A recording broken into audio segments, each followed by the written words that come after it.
Now it's time for our arts and entertainment segment with Lee Tae Ho. Let's see what he has for us today. Good afternoon, Tae Ho. Good afternoon. Thanks for having me here today. Yeah, it's great to have you back. So what do you have for us today? Well, let me ask you first off, have you ever stepped onto the red carpet? I think I might have. Oh, Why do you wow, ask? lucky you. Because today we'll be experiencing the red carpet with the stars who appeared for the 70th annual Venice Film Festival.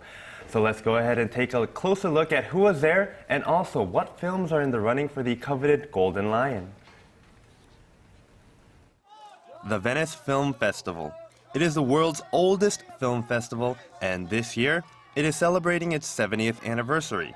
The festival caters to the best of the best big-budget films, as well as to the most creative and expressive films competing for the much sought-after Golden Lion, which is awarded to the best film of the festival.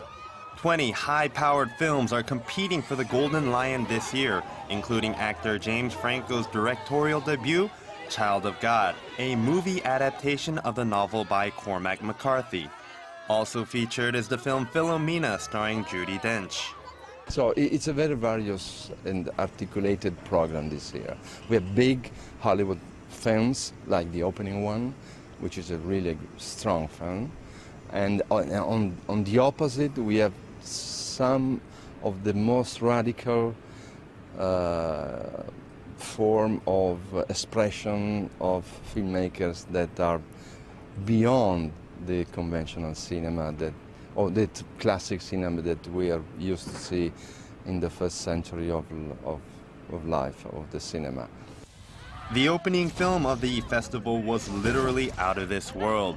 The 3D space fantasy Gravity kicked off the event with the stars of the film, George Clooney and Sandra Bullock, both in attendance. A raft of other high-profile stars and distinguished guests from around the world stopped by for the festival's opening, with some of them arriving in less than conventional ways. Daniel Radcliffe, star of the Harry Potter films, set fans into a frenzy when he arrived to the festival by boat. He spoke about how he has dealt with the pressures of stardom, which for him started at such an early age. Nicolas Cage was another star to step onto the red carpet for the premiere of his latest film, Joe. Dakota Fanning, Tom Welling, Jesse Eisenberg, Tom Hardy, Dwayne Wade, and Gabriella Union were also spotted on the red carpet at this year's festival. The 70th annual Venice Film Festival, with a total of 33 nations represented in 2013, will run until September 7th. Wow, amazing. Talk about a star-studded event. Exactly, wasn't it? And it'll definitely be interesting to see how some of the films do this year, because the Venice Film Festival is notorious for being very straightforward and honest about its judgment about films, with almost a blatant disregard for the cost of production. Right. Wasn't a Korean film the winner of the Golden Lion last year? Actually, you're exactly correct. Korea's own director Kim Ki-duk won the coveted Golden Lion last year for his film Pieta. Right. So what else do you have for us today? Well, next up, we move on from film festivals to film rankings. We're going to take a look at the films atop Korea's box office and see if you're going to head out to the theater this weekend, make sure to pay close attention.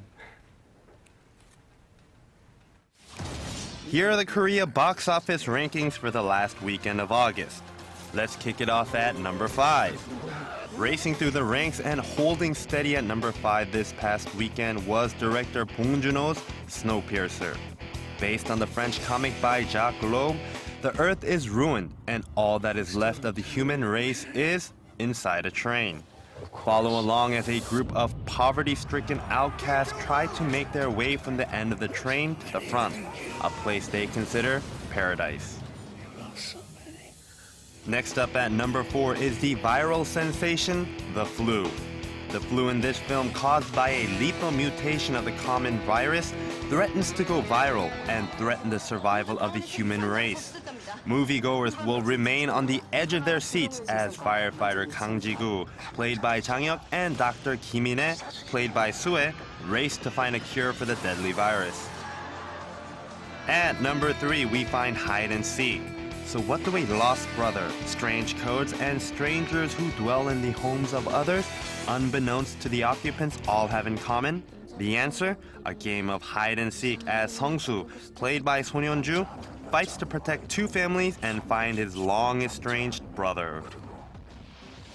Now, you might think that the paradise known as Elysium would be #1 on the list, but here in Korea, the film of the same name is the runner-up this week.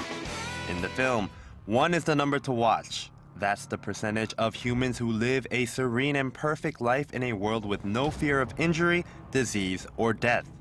The remaining 99% are all but forgotten on the surface of a ruined Earth. Follow along as Max, played by Matt Damon, races to rid his body of a lethal dose of radiation that can only be accomplished in Elysium. And finally, the film at #1 is certainly something to see. The box office champ this week is Now You See Me.